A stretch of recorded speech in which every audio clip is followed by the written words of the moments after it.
Chat, stop yelling at us, dude. Stop it. Haters. Stop. Bunch of haters. It's so hard to pick just one. I'd like to see you try. Shazame, Biddy, get on the call. If we could have picked like 3, I think we're done in like easy. We're done, you know? Yeah. But 1 blueprints. I'm gonna scream. There's where your proof matter. I I go there and put the pressure on you two as soon as I put that in chat, and they both said, fucking go, let's go there. All right, chat. Let's let this run while we just quickly recap just the day. Day 2. Day 100. Day 2 of Summer Game Fest. We started with Southeast Asians bright and early at 8 a.m. We went into Wholesome Direct. From there, we went into the Gaming Pride Parade, correct? Am I right so far?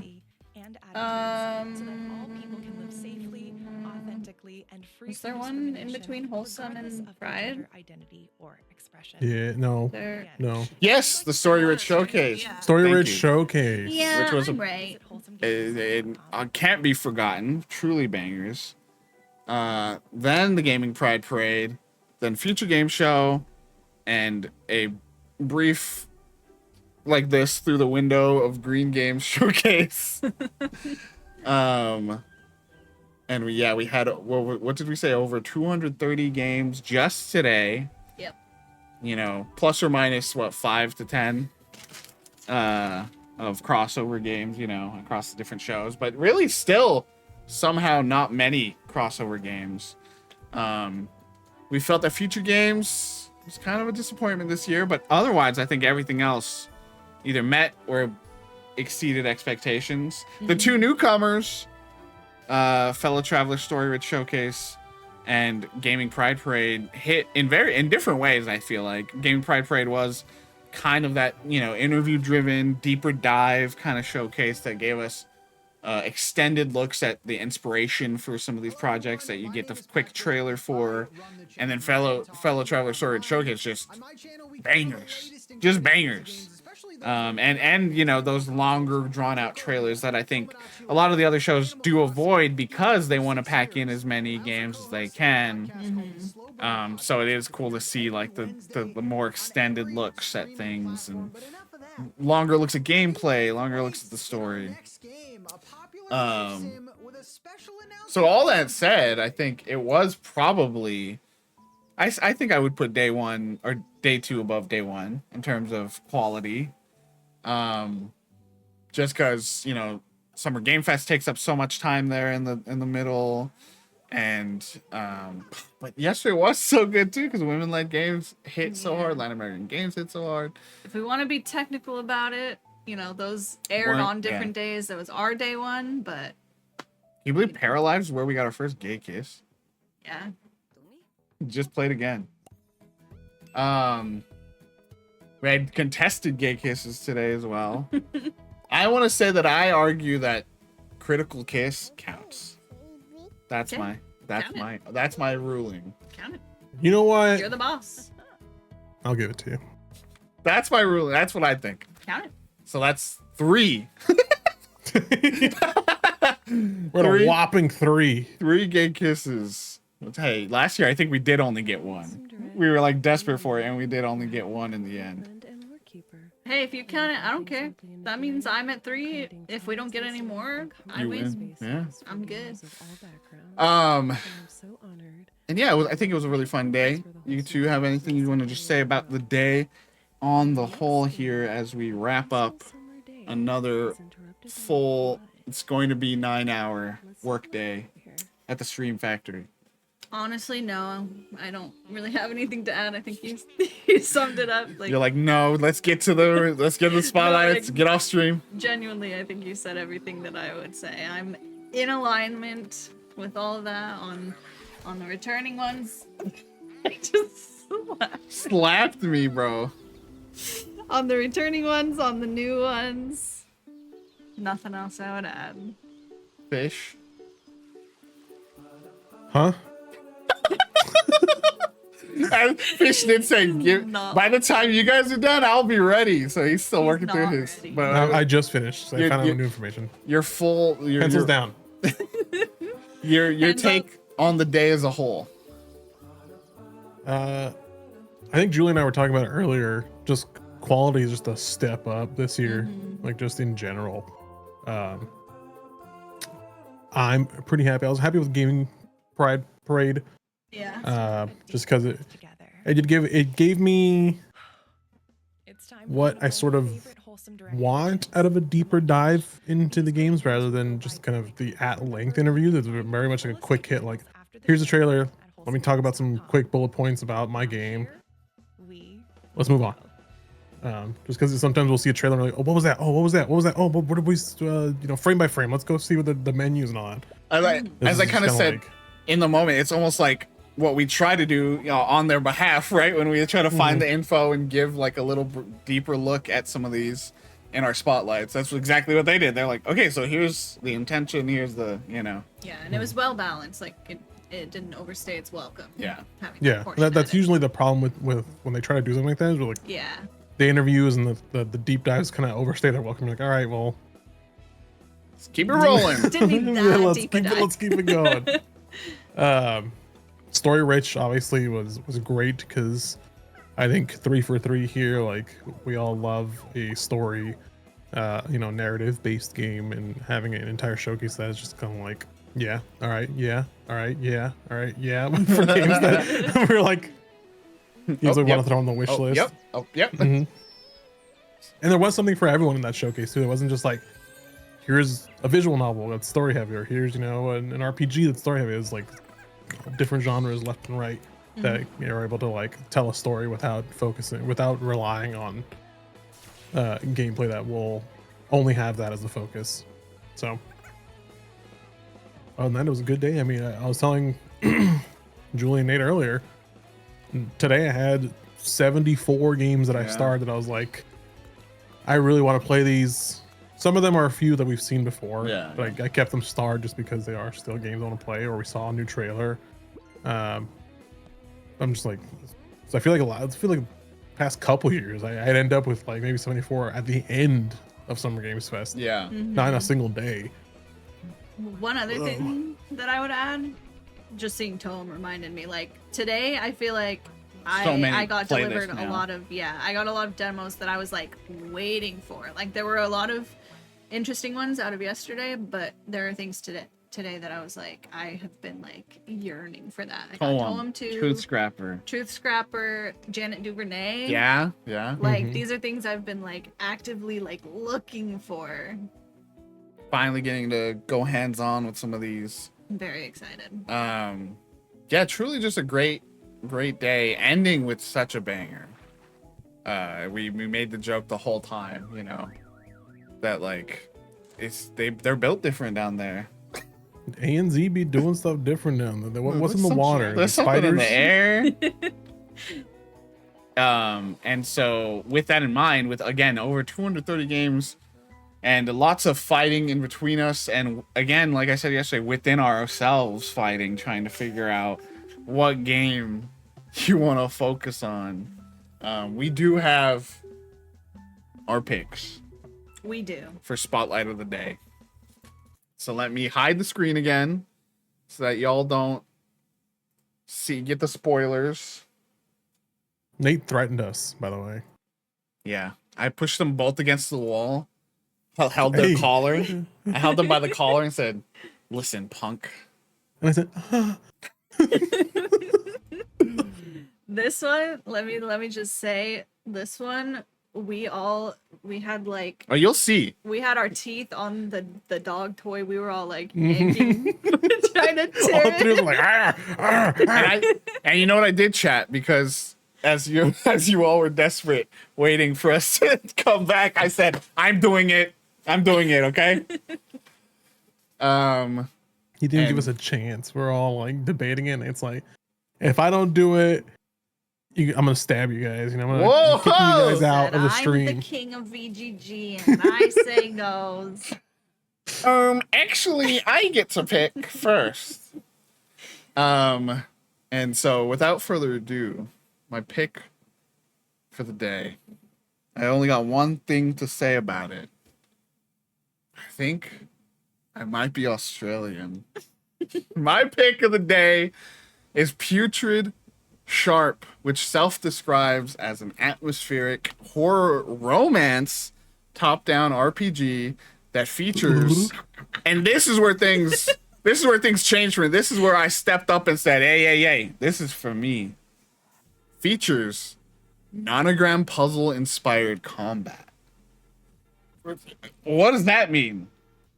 As a lad who, on a random summer night, hot summer night, I think it was during Summer Game Fest. I think it was literally one of the nights where we had the inflated bed out in the living room and I couldn't sleep. And I was like, we gotta wake up early tomorrow, but I'm not able to sleep. Pulled out the Switch, went to Nintendo Switch Online, discovered the glory of Picross and nonograms through Mario Picross Japanese on Switch Online.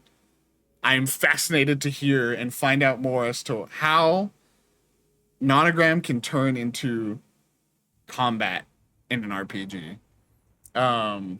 Because that's what really pushed this over the top for me, because as you can see here, what immediately pulled us all in is just incredible style and art.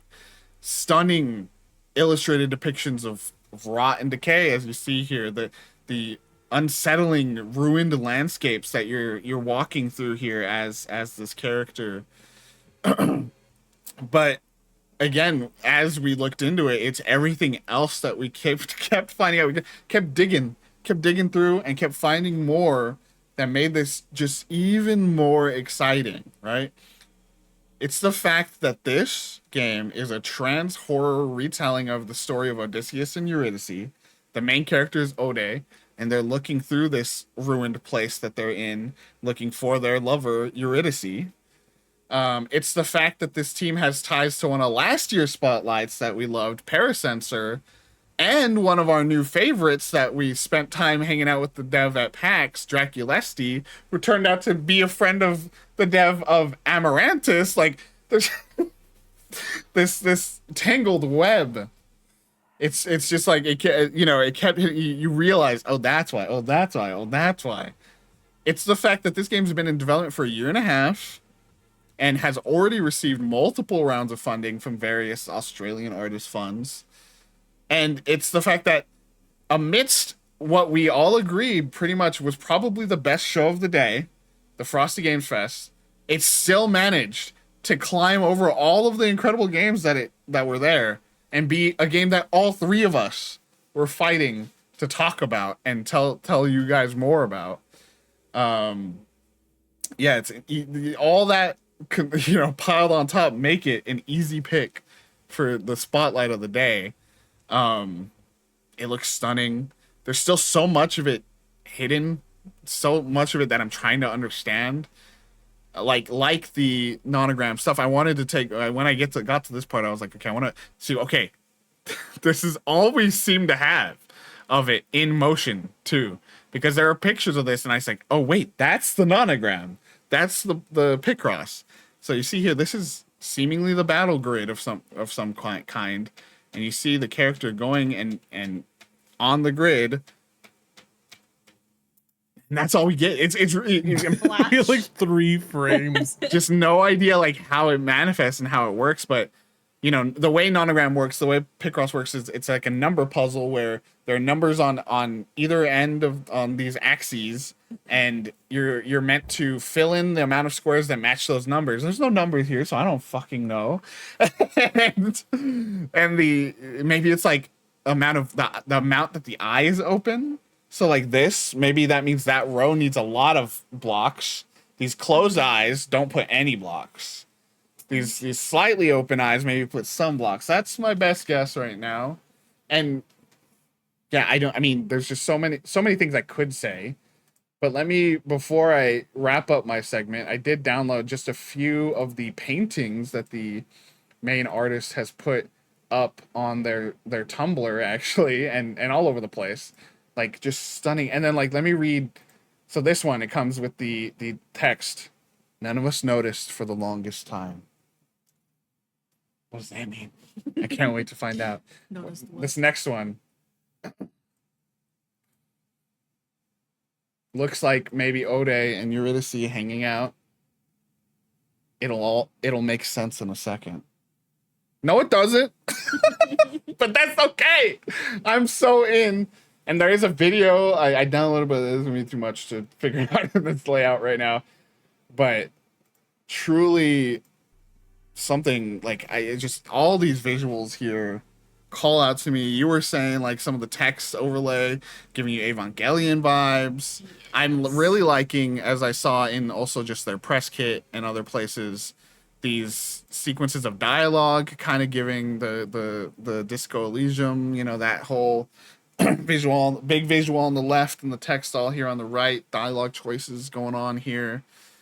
Just truly compelling. The closest analog I can make for, you know, the same thing where it hit the neurons. I can't even tell you exactly why, but it tripped all the sensors in my brain of watching the Twin Peaks season 3 episode 8, right? You don't fully know what you're seeing, but for some reason you're drawn in and you're pulled in and you're latching on to little things that, you know, remind you of your reality and your life, but you don't quite know what's happening, but you know it's compelling as hell. And that, for me, is what this game is. Because holy shit. Holy shit, indeed. What do you guys have to say? Only thing I'll add is that, like, part of the reason we were late coming here is because I started by doing research for this game even after Nate was already doing it. I just like wanted to know more, and then I like sent my research over to Nate, and we combined our forces. Like we had to gobble it up and know what was going on. Yeah, I got fish. Yeah, I mean, you kind of went through all the information we have about this game. It stood out to all three of us. And when we were going through our lists of like, you know, I've gotten my list down to like less than 10, you know, what's on everyone's list, and all three of us were like, Putrid Sharp, Putrid Sharp, we're all talking about it. And I mean, it seems like it's gonna be a instant hit when it's out. Gonna live. You know, we talk about in some of our Game of the Year videos, we've talked about, you know, the games that live within you. And this one, as you literally are cutting through decaying bodies and your own decaying body and processing your own disgust is something they mention. You know, your disgust with your own form, your body. We all are little meat sacks and we're all trying to figure it out. I feel like this one's gonna live within us for sure. Mm-hmm. In a way that may not be as comfortable as we want it to, but hey, isn't that what art is? So true. That's right. All right. It's time to move on to the next game in the spotlights. Let me really make sure that this loop stops. Don't want to get yelled at again. I figured out how to fix that. It did that freeze again. That happens to us sometimes. Okay, we're gonna go here to the end, and I believe it'll come up when it comes up, and you'll be ready to go. All right. So my pick came from the Wholesome Direct today, and it is called Beastfolk Barber. Yes, it is another animal characters game. So the reason this one really excites me is because it, in the trailer, it popped up that it came from Safe Light Games, which is behind Some Goodbyes We Made. That's like a mini game collection that came out in 2024, and that was one of my favorite games that I played that year, eclipsed only by 1,000 Times Resist. So yeah, that was like a really emotional, like resonant game, and I really enjoyed it, and so I'm so excited to see what they're working on next. And then it's also published by the team behind Opus Prism Peak. Both the developer and publisher are Taiwan-based. And so the story here is that you're a barber in a city full of beast folk, and looking more into it, the vibe that I'm kind of getting is that it's like a little bit like a coffee talk or like that sort of vibe, you know, where you're like this specific role in a community, and it's all about the conversations you're having with people that are coming in. They're, you know, bringing in their worries, or you're like sort of listening for their insecurities to figure out like what kind of haircut they really want, like what's going on in their life outside of, you know, when they're in the chair.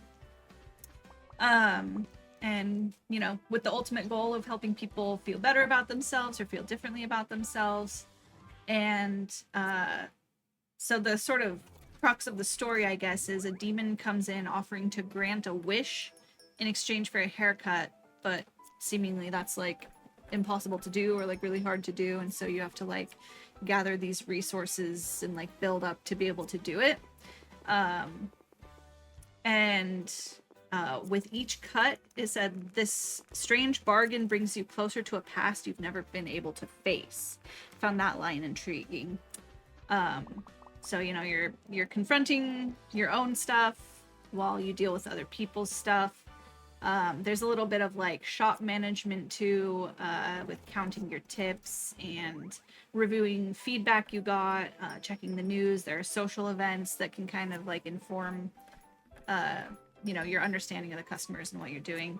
And then there's like limited previews that you get to do before you make your first cut on them. So there is sort of like some difficulty in whether you like succeed or fail in the cut, and apparently that can influence like what, you know, what their stories are going forward. The way I'm kind of envisioning it, I don't really know if this is the case, but I'm kind of like, maybe someone has like a job interview that they're getting a haircut for, and then like you do it poorly and they come in feeling like, oh my god, like this is your fault, I didn't get the job and it's because I like didn't look my best or didn't feel my best or something like that, maybe. But yeah, so it affects the customer stories and the main story's path. And certain storylines can end early if you like messed up their cut. You might not, you know, they're not going to want to come back. So that's pretty much all I could find about it. But you know, it shares a similar sort of art style with that game that I really loved, Some Goodbyes We Made, and that last one they did was just such an emotional journey, and so I'm really excited about this one. Yeah, I think what got me when I first saw this was this part that comes up right here, where it's, you know, it is interesting it took this long for this kind of game, because you think about those roles, those professions that do kind of get seen as like an analog also for, you know, therapy, right? Yeah. There is the bartenders, there is the barista, and then those games are out there. But then, yeah, the salon, the person you go to get your hair cut, and it's always like, all right, let me give you all the tea, let me tell you everything I've been up to. Here's my life story, you know, and you do form such close bonds with those people. So you do be getting in that chair and just saying the most out-of-pocket stuff, and you kind of see that you're like, it starts kind of normal, but you know, showing like the, you know, I can tell my dad's upset just from his howl, so like you know, getting a little deeper, but then like it comes in, cut off the extra head while you're at it, so you're, you know, these bickering like siblings. I saw an interesting screenshot with the dragons where it's like they were saying like, oh, only I'm considered a person, he's considered an organ or something like that. So like, you know, they're gonna have like some storylines going on. Well, and like then this next one they're bringing, it's not real dating unless it's interspecies. Like, fascinating. Yeah. And so that was already like, whoa, like what is going on in this game? Where are we going with this? I do like this, you know, this thing where you can kind of pick specific looks, and some of them, I mean, like here it says she wants it short. These should all look good, so it's not like you can fail. Yeah, it's I think there's like some, you know, creativity in what you can do. Yeah, I still need to play Some Goodbyes We Made. I literally, you know, have been on my reading journey this year. I've read over 50 books this year, and as I keep telling Julie, like I keep reading books about death and goodbyes and endings, and I think that's exactly what that game is. So I think it'll hit particularly hard with the things I've been consuming as of late. And yeah, I'm just super fun, super like what a trailer that like condensed timeline. It's a short trailer, but man, they packed it full of stuff. They did. And there's lots to read into here. The VGG breakdown going through. But yeah, I'm definitely excited for this. We love a lot of what Sigono, I don't know the pronunciation, but what they're publishing. I don't know. I don't know. Even just the mini game stuff, really good. Fish. Anything on Beastfolk?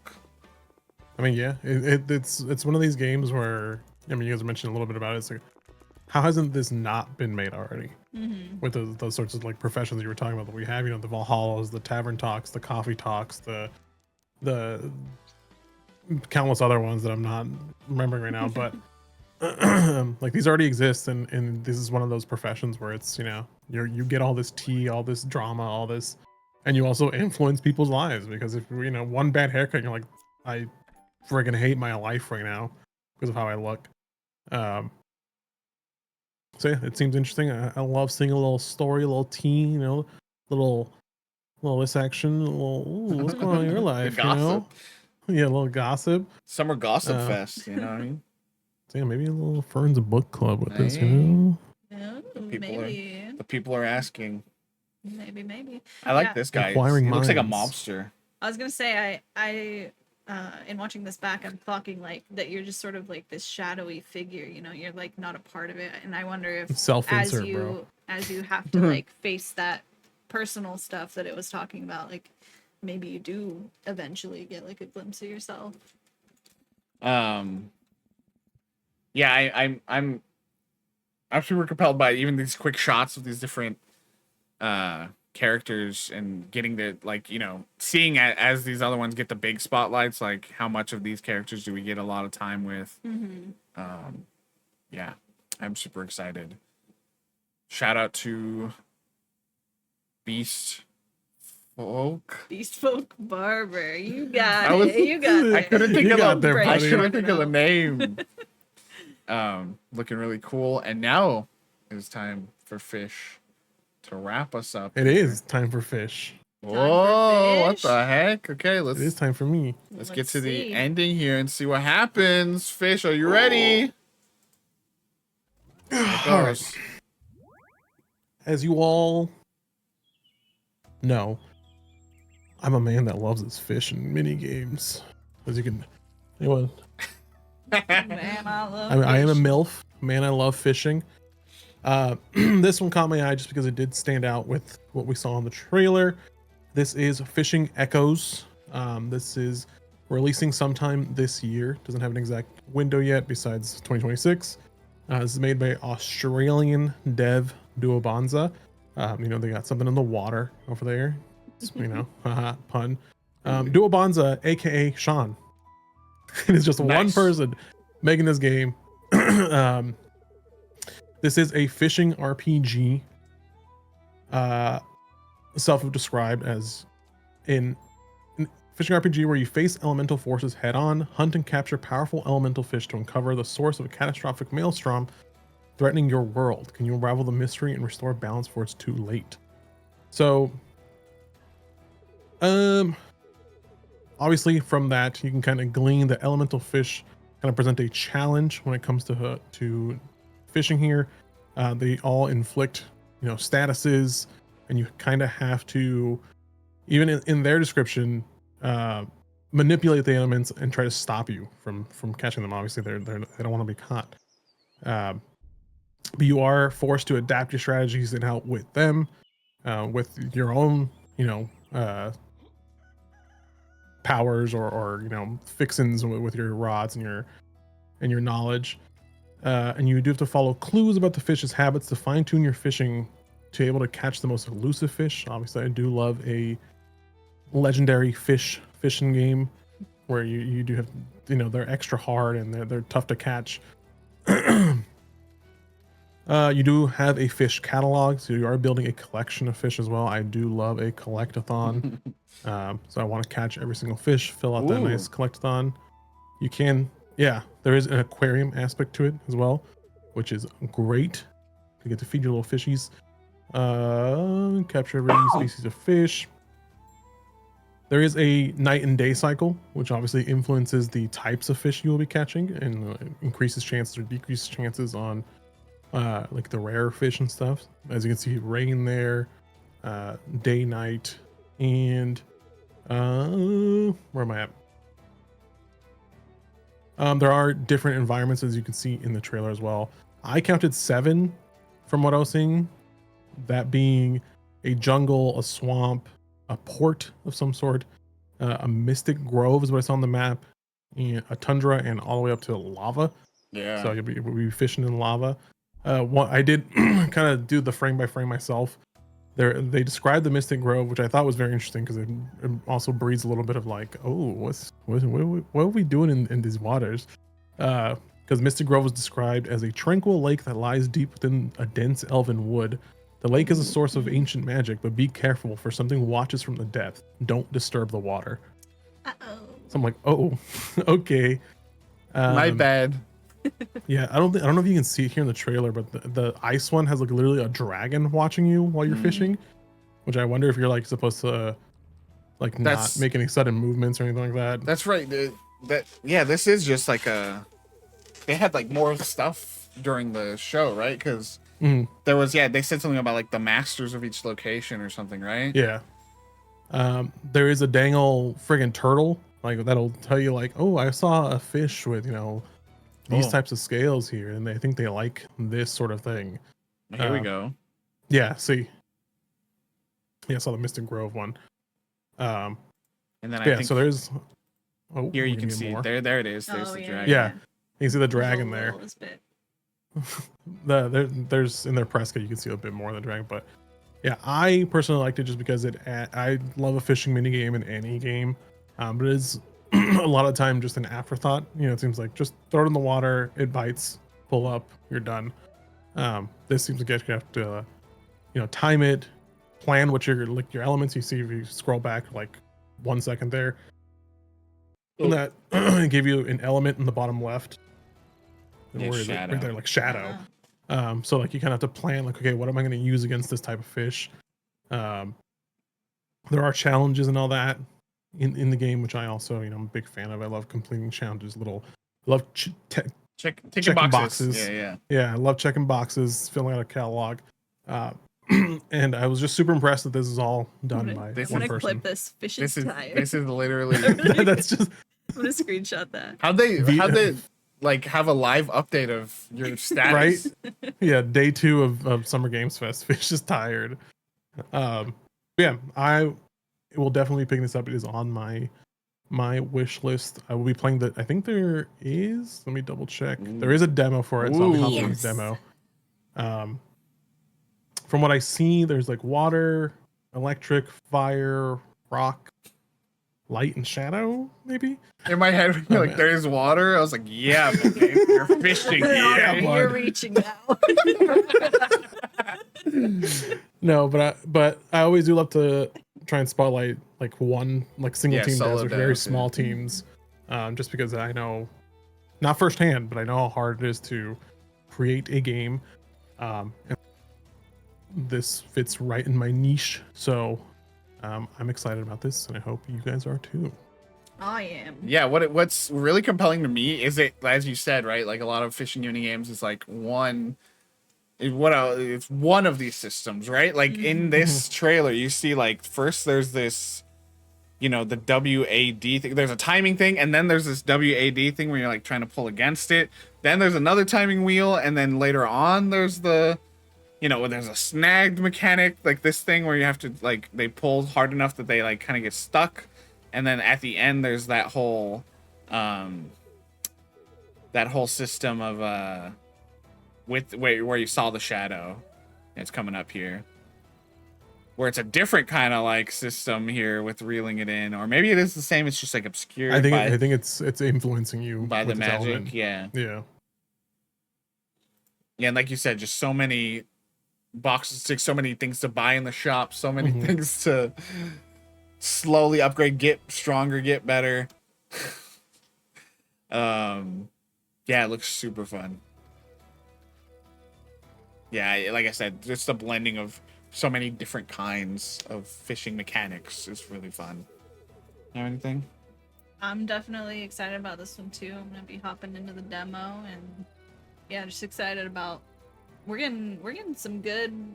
Fishing is up with some fishing games. Fishing is up. Fishing stocks are up. Dreadmore, we were both excited about. So. Fishing stocks Dreadmore too. Up. Pretty fishing exciting. stocks are up. And then yeah, you mentioned something lurking underneath. The ending of this trailer does have some spooky something surfacing after you've been fishing all day. What if we got like a fishing boss fight at the end of these, you know? That'd be sick. I was gonna say, you know, just a shout out to a game you should probably check out. Nice Day for Fishing. Has some fishing boss fights in there, so yeah, super excited. Congrats to our day 2 picks for being the games that stood out amidst 200 plus games. It's impressive. And that's day 2. That's the hardest bit done. Yeah. That's the hardest bit done. It's easy breezy from here on out. It's been super fun. Let me pull up our schedule so you can see how and why it's going to be easy breezy. And I already know what I want to do for my coverage for tonight, so it's going to be even more easy breezy because it's just going to be quick. And I already know how I'm going to write it. Whoa. This guy's prepping. He's meal prepping his article. He's got an outline and shit. Yeah. I'm writing. What was I gonna do? Oh, the image. I was like, what? Well, what part of my OBS layout am I? Also, Mad Rat fish picking a fishing game, basically picking himself. I like this and points to himself. So what?